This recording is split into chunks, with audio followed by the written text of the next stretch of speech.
Oke, ini yang unik dari teorinya Carl Jung, ada sinkronisitas. Sinkronisitas itu kebetulan yang bermakna.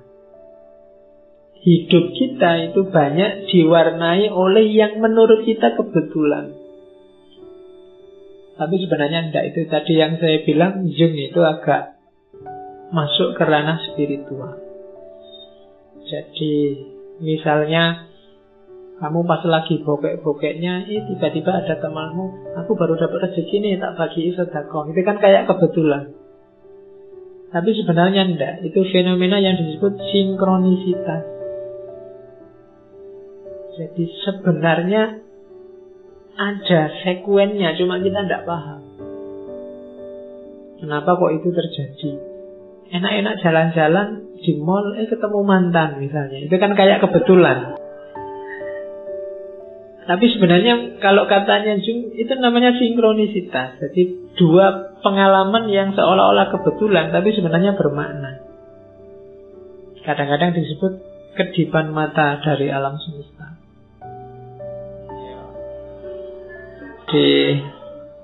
Alatnya memang bukan akal, bukan pengalaman indrawi, alatnya intuisi. Jadi memang kalau kamu pahami, loh kok bisa ya kita ketemu sekarang dan di sini?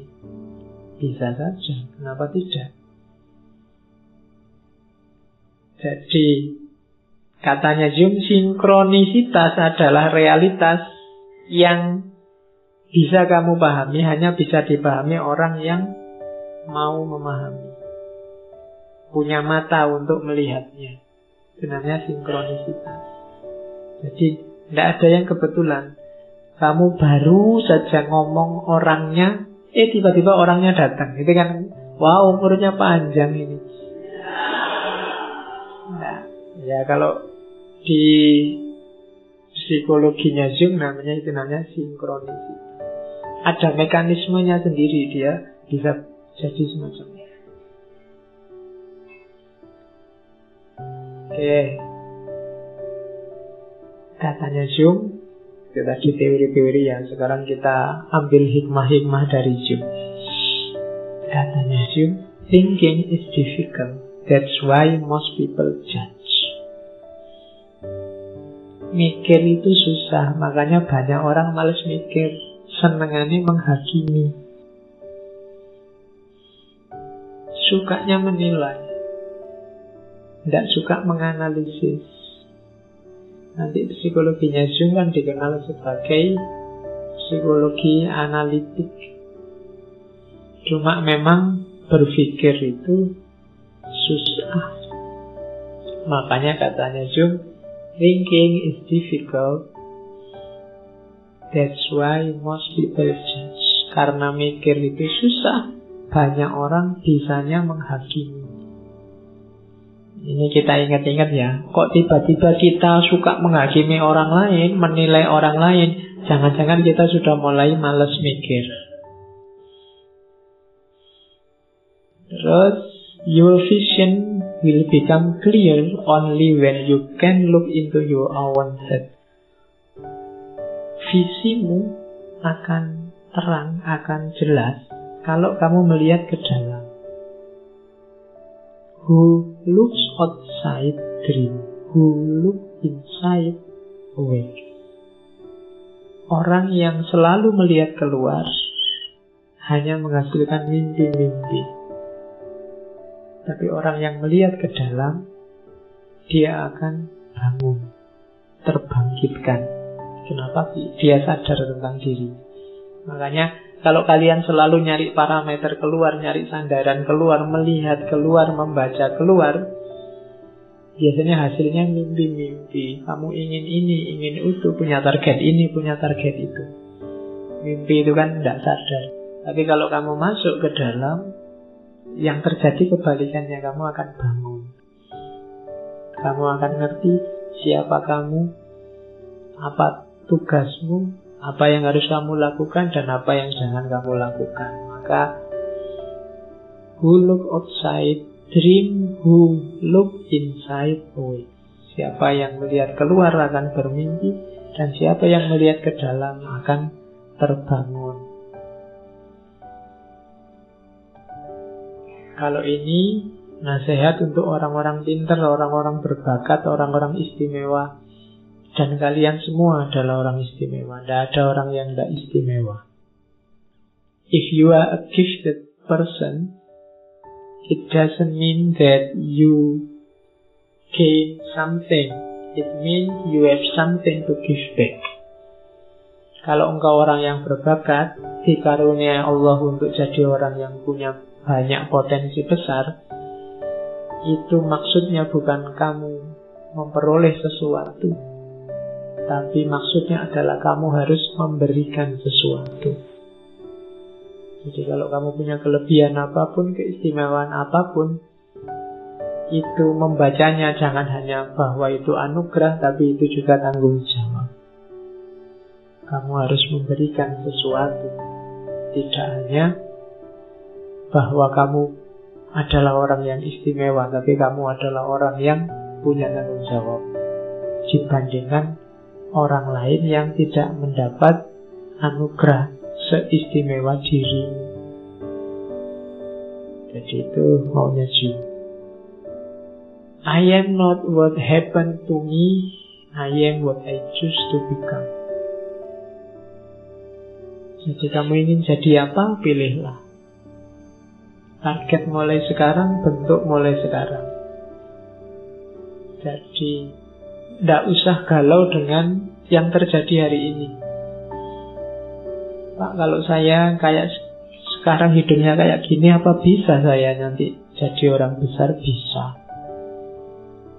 Karena you adalah what you choose to become. Kau adalah apa yang kau pilih untuk menjadi.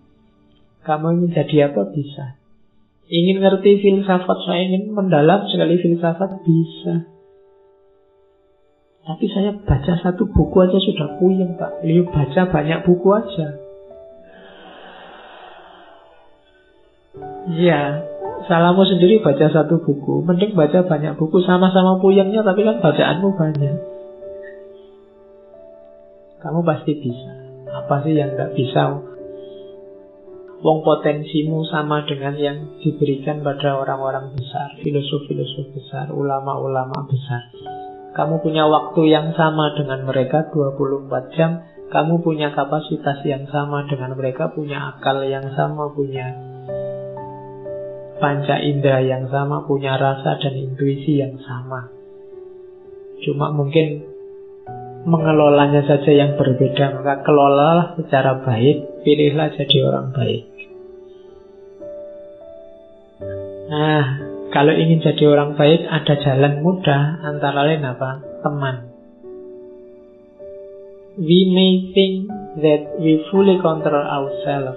However, a friend can easily reveal something about us that we have absolutely no idea about. Kita mungkin berpikir bahwa saya itu sadar, Pak, mengontrol hidup saya, semuanya aman, beres, sudah tak kontrol. Tapi temanmu bisa menunjuk satu hal dengan mudah apa yang kamu tidak paham tentang diri. Kadang-kadang temanmu bisa ngomong, kamu itu kalau ngomong sinis loh. Nah, itu yang ngerti temanmu, bukan kamu. Kamu merasa ngomongku biasa-biasa saja kok. Temanmu yang tahu. Jadi maka kamu butuh teman, kamu butuh sahabat untuk bisa semakin baik. Karena kita ini terbatas, ternyata setiap orang punya ketidaksadaran yang sangat banyak. Orang lain mungkin bisa mengungkap sedikit banyak ketidaksadaranmu. Kamu kalau pidato itu mesti ada DM-nya. Satu kalimat DM-nya 3 kali. Ya, itu kan temenmu yang ngerti. Kadang-kadang bolak-balik itu kan kamu tidak sadar. Tapi temenmu bisa mengingatkan. Nggak usah terlalu banyak sekali-kali ganti A misalnya. Ya, itulah gunanya teman. Jadi saling menasehati.